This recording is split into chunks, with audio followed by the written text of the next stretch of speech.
The day Seo-yeon stood under the glittering chandeliers of his company's IPO gala and thanked every investor, lawyer, and boardroom ally who helped build his empire, Victoria's name was not mentioned once.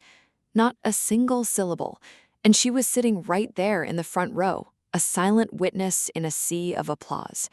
As perfectly captured in thumbnail, while Seo-yeon beamed from the podium in his tailored suit, basking in the spotlight of his new, clean life, Victoria sat in the shadows, tears quietly tracking down her face.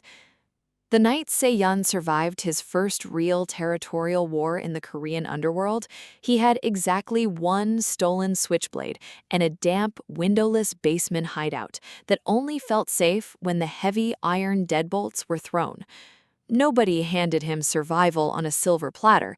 He had been thrust into the grit, inheriting a mountain of crushing debt and a target on his back from rival syndicates who looked at Seo-yeon like a minor obstacle waiting to be violently erased. He carried that brutal reality without breaking, but by 26, Seo-yeon was still just a thug bleeding out in the dark, still a man with nothing to his name but fresh scars. He had tried to climb the syndicate ranks twice and had been ruthlessly beaten down. He had searched for a way out 3 times and been cornered instead. He would stumble back to his grim hideout, sometimes collapsing in the alleyway for 30 minutes before dragging himself inside, because going inside meant facing the terrifying reality of his own fast-approaching mortality. Victoria found him in the darkest of those seasons, not when he was standing tall at a podium, not when he had clean money, luxury real estate, or a multi-million-dollar empire to offer. She found him when he was bleeding out on the concrete, when his hands were empty and his eyes were wild with defeat, and she stitched him back together, choosing him anyway. The rain in Seoul didn't wash away sins. It only made the blood slicker on the pavement. Seo-yeon dragged himself into the narrow, suffocating gap between 2 crumbling tenement buildings, his left hand clamped desperately over the jagged tear in his ribs. Every breath was a wet, ragged gasp that tasted of copper and failure. He was 24, and his life was currently valued at a 50 million won gambling debt left behind by a father who had the luxury of dying in his sleep. Seo-yeon didn't have that luxury. The men hunting him wanted to make an example, and they were currently 2 streets over, their heavy boots splashing through the puddles, their flashlights cutting through the smog like a predator's eyes. He leaned the back of his head against the freezing brickwork, sliding down until he hit the wet concrete. This was it, the grand culmination of his underworld ambitions. He had thought he could outsmart the local syndicate, skimming just enough off the top of their collections to buy his freedom. Instead, he had bought himself a one-way ticket to a nameless grave in an industrial district dump. His vision blurred at the edges, tunneling into darkness. The cold was seeping into his bones, replacing the fiery agony in his side with a dangerous, heavy numbness. He looked at his hands, trembling and stained dark crimson in the dim glow of a flickering neon street lamp. These were the hands that were supposed to build an empire. These were the hands that were supposed to claw their way out of the gutter. Now they couldn't even stem the flow of his own life slipping away into the storm drain. He squeezed his eyes shut as a harsh shout echoed from the main road. They were getting closer. He could hear the scrape of a metal pipe dragging against a corrugated fence. He had no weapon, no leverage, and no strength left to run. For the first time in his brutal, scrappy life, Seo-yeon stopped fighting. He let his head loll to the side, the freezing rain mixing with the cold sweat on his brow. He prepared himself for the end, wrapping the shadows around himself like a shroud. He was nobody, a forgotten statistic in a city that ate the weak. He was just another thug bleeding out in the dark, waiting for the final blow.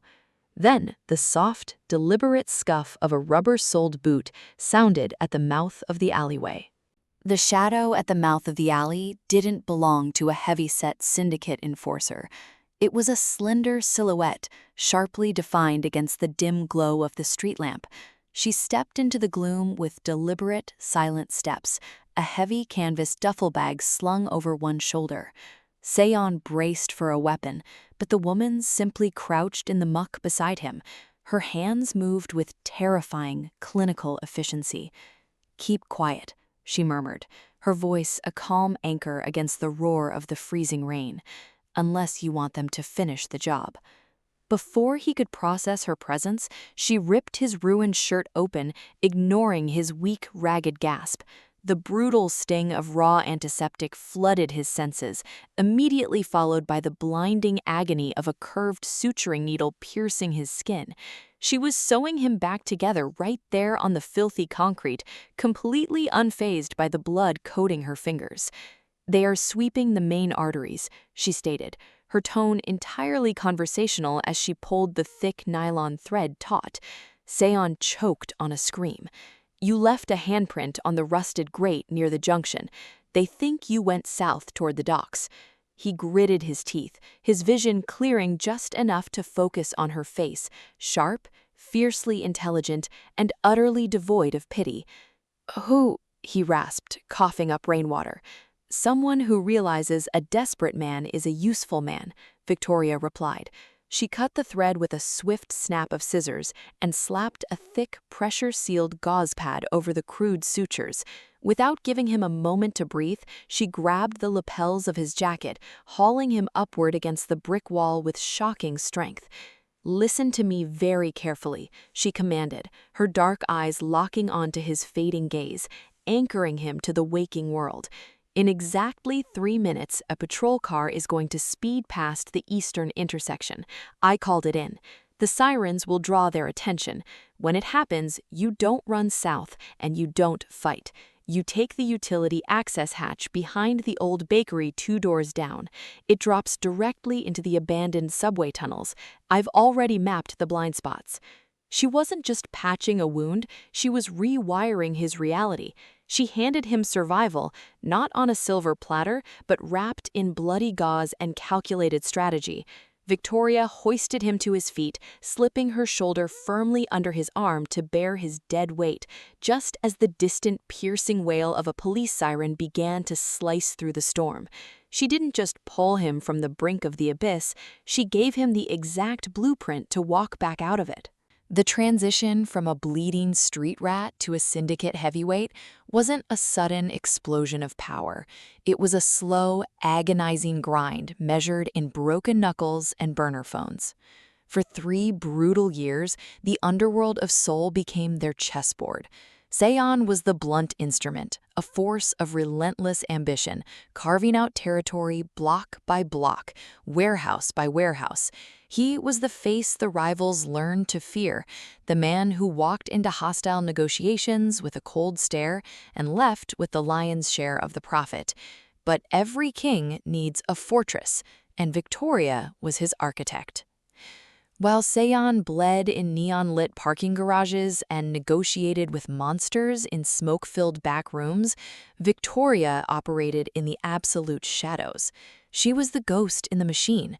When a rival crew tried to sever their supply lines at the port, it was Victoria who had already rerouted the shipments through a web of shell corporations 3 days prior. When Seo-yeon brought home duffel bags stuffed with untraceable won, heavy with grime and violence, she meticulously laundered the cash, weaving it seamlessly into legitimate offshore accounts and dummy real estate holdings. She didn't flinch at the blood on his clothes. She just quietly handed him a clean shirt and a balanced ledger. She protected his blind spots with terrifying precision.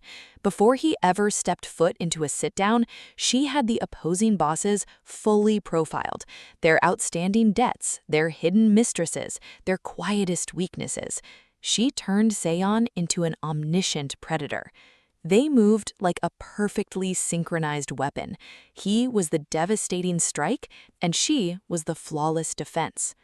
Late at night, in the stifling quiet of the various safe houses that slowly upgraded from windowless basements to secure penthouses, they would sit across from each other, mapping out hostile takeovers over cold takeout. They didn't exchange traditional romantic platitudes. Their intimacy was forged in shared survival, spoken in the language of encrypted bank transfers, airtight alibis, and the silent reassurance of a loaded weapon kept firmly on the nightstand. She washed the soot and sin from his burgeoning empire before it ever reached the light of day. Without her brilliant, unseen machinations, Seo-yeon knew he would have been just another dead thug in a shallow grave. With her, he was becoming unstoppable, a dark god ascending a throne built entirely on the quiet, unyielding foundation of a woman who never asked for the spotlight, only the victory. The heavy oak doors of the downtown law firm felt different than the rusted iron gates of the underworld. But to Seo-yeon, the stakes felt exactly the same. He sat at the head of the polished mahogany table, holding a heavy gold fountain pen instead of a stolen switchblade. With a steady hand, he signed the final document, the crisp scratch of the nib sealing the acquisition of a prime commercial plaza. It was the masterstroke they had spent years planning.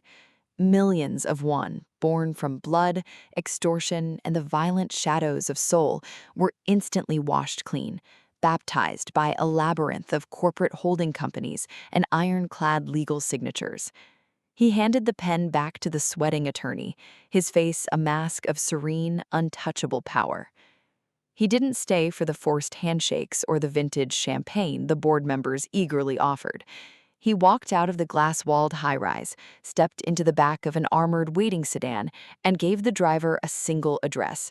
Not the company headquarters, but the high-security penthouse overlooking the Han River, their sanctuary.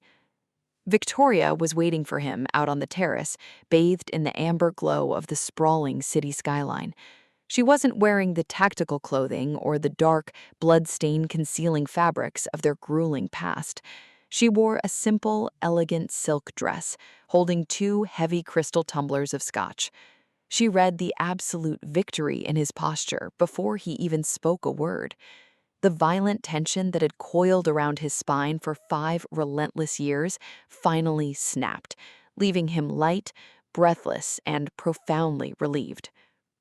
Seo-yeon crossed the terrace, taking the glass from her hand to set it aside before wrapping his arms tightly around her. He buried his face in her neck, breathing in the scent of her, finally free of the lingering phantom smells of ozone, fear, and alleyways. "It's done," he whispered, his voice rough with a raw, overwhelming emotion he hadn't allowed himself to feel since he was a desperate boy fighting for his life. "The ink is dry. We're clean, Victoria. We're completely untouchable." Victoria rested her forehead against his, her dark eyes shimmering with a rare, unguarded warmth that she reserved only for him. She reached over, handing his glass back to him, the ice clinking softly in the quiet night. They didn't need a sweeping ballroom or an audience of sycophants to validate their assent. This was their empire, built on her invisible brilliance and his ruthless will. They raised their glasses in the private dark, drinking to the ghosts they had finally buried and the legitimate loyalty they had just become, standing shoulder to shoulder at the top of the world, entirely convinced that the darkness was finally behind them. The penthouse that was once their private sanctuary began to feel like a museum, cold and meticulously curated to project an illusion of inherited wealth. Seo-yeon's ascent into the upper echelons of Seoul's corporate elite was meteoric, fueled by the same ruthless ambition that had conquered the underworld, but now hidden behind bespoke suits and perfectly practiced smiles. He was no longer a scrappy survivor. He was a celebrated visionary. He sat on charity boards with generational billionaires, swapping his switchblade for a golf club, trading in favors with politicians rather than exchanging bullets with syndicates. But as Seo-yeon scrubbed away the grime of his past, he became violently allergic to any reminder of it. He developed an obsession with the fragile aesthetics of legitimacy. Every luxury watch he bought, every tailored cuff he wore, and every spoken syllable was calculated for maximum corporate polish. Victoria, however, was a weapon forged in the dark, and a weapon doesn't easily soften into a decorative accessory. The fracture between them wasn't sudden. It was a slow, agonizing erosion of their flawless synchronicity. During a high-profile gallery opening, Seo-yeon found himself grinding his teeth when he noticed Victoria instinctively scanning the room for tactical exits rather than admiring the abstract art. When a rival CEO approached their table at a charity dinner, Victoria's eyes sharply tracked the man's hands, her posture stiffening into a defensive stance, completely missing the subtle, superficial social cues of the elite dance. "You don't have to look at everyone like they're holding a concealed blade," Seo-yeon hissed one evening in the back of their chauffeured Maybach, aggressively pulling at his silk tie. The velvet interior suddenly felt suffocating. Victoria didn't flinch, her calm gaze fixed on the passing city lights. "The men in those ballrooms are no different than the men in the alleyways," Seo-yeon. "They just hire better lawyers to hide the bodies." "We aren't in the alleyways anymore," he snapped, the sudden harsh volume startling even himself. He pinched the bridge of his nose, exhaling a sharp, frustrated breath. "We are legitimate. I need a partner who can gracefully navigate a boardroom, not someone who double-checks the security perimeter every time we walk into a Michelin-starred restaurant. You're acting like a cornered animal in a room full of investors." The silence that filled the car was heavier than any physical threat he had ever faced in the slums. Victoria turned to look at him, her dark, hyper-intelligent eyes analyzing him not as the man she had saved, but as a shifting variable. She saw the creeping vanity, the desperate need for validation from a society that would have stepped over his bleeding body 3 years ago. The brilliant, hyper-vigilant instincts that had kept him breathing when he was nothing were now an embarrassment to the millionaire he had become. Seo-yeon had built a flawless glass castle, and he was becoming terrified that Victoria's gritty reality would be the stone that shattered it. The invitations stopped arriving for two. It began subtly, a corporate retreat where spouses were supposedly optional, a late-night strategy dinner with investors that Seo-yeon insisted would be too dry and bureaucratic for her to endure. But soon the exclusion became a deliberate, calculated erasure. The woman who had built the very foundation of his empire was steadily relegated to the shadows of their sprawling penthouse, treated less like an equal partner and more like a dangerous liability he needed to keep locked away. Seo-yeon convinced himself it was for the good of the company. The board of directors demanded absolute pedigree, and Victoria's sharp edges were impossible to file down. But in the quiet, agonizing moments when he was forced to be honest with himself, the truth was far more venomous. Victoria didn't just fail to fit into his new, polished world. She was a walking, breathing mirror reflecting the monster he had buried. When he looked at her across their massive marble dining table, he didn't see the woman who had saved him. He saw the cold, blood-stained concrete of the alleyway. He saw the desperate, trembling coward he had been, choking on rainwater while she stitched him together with nylon thread. Every time she spoke with that unyielding, pragmatic calm, he heard the echoes of death threats and extortion. She was the permanent tether to the filth he had crawled out of, a living reminder that his wealth was born in sin. Seo-yeon wanted to sever the cord completely. He began leaving before she woke, his schedule conveniently packed with breakfast meetings and offshore conference calls. When he did return, it was late, his suits smelling of expensive cigars and the hollow laughter of men who had never had to fight for their next breath. He stopped bringing her the financial ledgers. He stopped asking for her flawless strategic counsel. The airtight syndicate they had formed in the underworld was systematically dismantled, replaced by sycophantic executives who only knew Seo-yeon as a brilliant visionary, completely ignorant of the dark, violent reality of his genesis. Seo absorbed the isolation in silence. She didn't rage, and she didn't demand the spotlight. She simply watched him with those dark, analytical eyes. her face an unreadable mask as he dressed in his bespoke tuxedos for elite functions she was no longer permitted to attend. He was building a flawless, glittering facade, brick by pristine brick, fully unaware that by locking his architect outside the walls, he was ensuring his own eventual ruin. The confrontation arrived not with a scream, but with the quiet, suffocating tension of a tightly drawn wire snapping. It was the evening of the IPO gala, the crowning achievement of their impossible ascent. Victoria stood in the center of the penthouse living room, dressed in a sweeping midnight blue gown, her dark eyes tracking Seo-yeon as he adjusted his platinum cufflinks in the mirrored hallway. He hadn't looked at her once since she walked in. "The car is waiting downstairs," she said, her voice steady, perfectly concealing the fracture forming beneath her ribs. Seo-yeon finally turned, but his gaze was cold, entirely empty of the shared history that had built his throne. He looked at her not as his absolute equal, but as a stain he couldn't quite wash out of his pristine life. "The car is waiting for me, Victoria." She didn't move. She didn't blink. She simply waited for the knife to twist. "You aren't coming," he stated, his voice stripped of all emotion, adopting a terrifying corporate void. "The board will be there. The financial press will be there. This is a celebration of legitimate, transparent success. And you are a ghost from a life I am actively erasing. You don't fit into this clean world. When people look at you, they sense the shadows. They smell the blood. I can't have my investors wondering what kind of ruthless history is sitting at my table." He didn't wait for her response. He simply grabbed his coat and walked past her, the scent of his expensive cologne lingering in the crushing silence he left behind.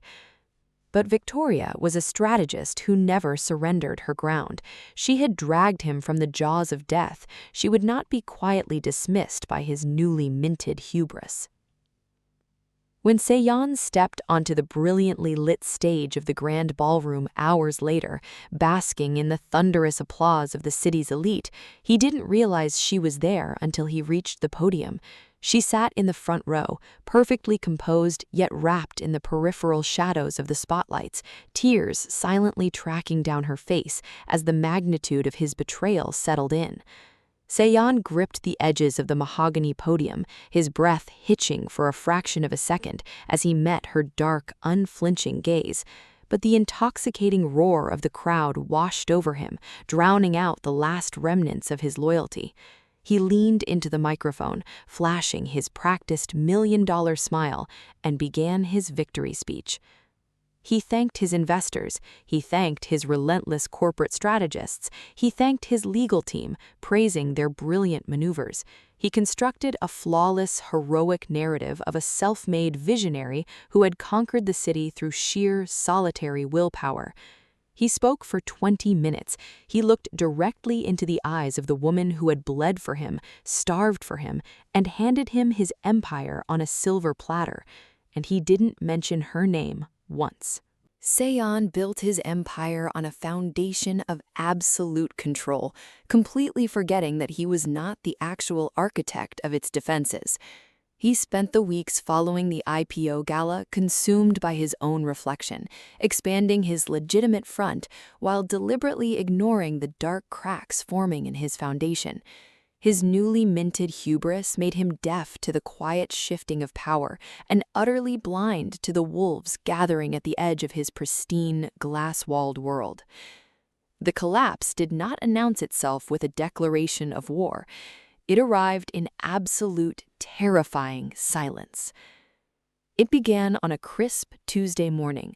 Seo-yeon sat in his sprawling corner office overlooking the Han River, adjusting his silk tie, when his secure terminal screen suddenly flashed a cascade of critical override warnings. Before he could even summon his security director, his private offshore accounts, the very lifeblood of his laundered wealth, began to systematically drain. The numbers plummeted in real time, millions of won evaporating into an untraceable digital ether. It was a flawless, surgical financial strike, executed with a level of backdoor precision that made his blood run instantly cold. Seconds later, his chief financial officer burst through the heavy mahogany doors, his face entirely drained of color. A coordinated coalition of ghost shareholders, funded by his oldest enemies, had successfully initiated a hostile corporate takeover. His legitimate company, the shining crown of his supposed redemption, had been legally seized from underneath him, overnight. Seo-yeon lunged for the phone on his desk, his fingers trembling with a sudden, violent realization. The airtight firewalls, the labyrinthine shell corporations, the meticulously layered defenses that had always protected him, he hadn't built them. He had merely inherited them from the woman whose name he had publicly erased. Without her constant invisible maintenance, his impenetrable fortress had simply rotted from the inside out. Then the true nature of his ruin materialized. The sprawling glass window of his office suddenly shattered inward, showering the pristine boardroom table in a rain of jagged crystal. A high-caliber sniper round embedded itself deeply into the leather of his executive chair, missing his skull by mere inches. This was not just corporate sabotage, it was an execution. The old syndicates, the brutal, blood-soaked monsters he arrogantly believed he had transcended with bespoke suits and charity galas, had realized the Dark King was no longer protected by his omniscient ghost. A massive bounty was active. His legitimate mask had been violently ripped away, revealing the terrified, hunted boy underneath. The sycophants, the lawyers, and the board members scattered immediately, abandoning him the very second the illusion of his invincibility shattered. Stripped of his wealth, his company, and his power in a matter of minutes, Seo-yeon scrambled across the floor on his hands and knees, the glass tearing his expensive suit. The cold, suffocating terror of the alleyway returned, violently wrapping its hands around his throat. He was exposed, hunted, and for the first time in his life, entirely alone. The descent into the underground garage felt like a violent regression, a rapid unspooling of the pristine life he had so arrogantly constructed. Seo-yeon abandoned his ruined suit jacket in a service stairwell, his breath ripping through his lungs as he bypassed the main corporate exits. The assassins were already sweeping the lobby above. His only salvation lay in the absolute dark beneath the city, the reinforced, off-the-books safe house they had established, before the millions, before the IPO, before the betrayal. He keyed the biometric sequence into the concealed steel door with trembling, blood-slicked fingers. The heavy deadbolts retracted with a hollow, industrial thud. Seo-yeon stumbled inside the windowless concrete bunker, slamming his hand against the emergency lighting override. A harsh fluorescent hum flooded the room, illuminating the stark reality of his survival. "Victoria!" he gasped, his voice a pathetic, shattered echo bouncing off the damp walls. He desperately expected her to step out from the shadows, her dark eyes already calculating the extraction route, her hands already holding a loaded weapon.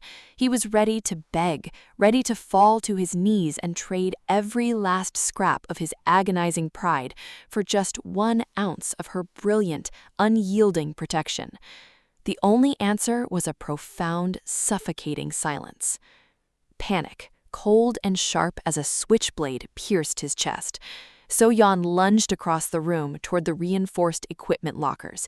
He threw open the heavy metal doors, his eyes frantically scanning for the meticulously packed go-bags and the cache of untraceable passports they had sworn never to touch unless the empire fell. The lockers were completely hollowed out.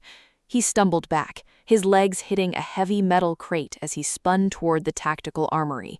The heavy biometric safes stood wide open, their digital locks wiped clean. The heavy canvas duffel bags, the encrypted hard drives containing the shadow ledgers, her customized tactical gear, all of it was gone. It wasn't taken in a raid nor destroyed in a struggle. It had been meticulously, systematically, and deliberately packed away. She hadn't been captured by the rival syndicates. She had watched his public, humiliating erasure of her existence at the gala, and she had simply accepted his terms. He had told her she didn't fit into his clean, new world, so she had gathered the tools of her survival and walked out of it entirely.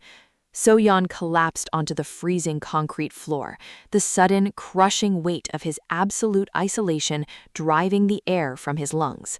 The distant, muffled boom of a breaching charge echoed through the ventilation shafts above him. The wolves had found the scent, and they were descending. He stared into the empty steel lockers, the cold darkness of the bunker slowly swallowing him whole, entirely alone with the terrifying realization that he had not just erased his wife from his story, he had erased the only reason he was ever alive to tell it. Seo-yeon built a glass castle on a foundation of blood, but he forgot who laid the bricks. In his desperate scramble for a clean public image, his pride didn't just cost him his multi-million-dollar empire, it cost him his life. He thought he was erasing his past, but he was really just erasing his only shield. Now, I want to hear from you. If you were in Victoria's shoes, would you have walked away and left him to the wolves, or would you have stayed to take him down yourself? Drop your theories in the comments below, and while you're at it, let me know what city or country you're watching from. If this high-stakes descent into loyalty and betrayal kept you hooked, make sure to hit that like button and subscribe to the channel for more intense, gripping stories. You won't want to miss the next one.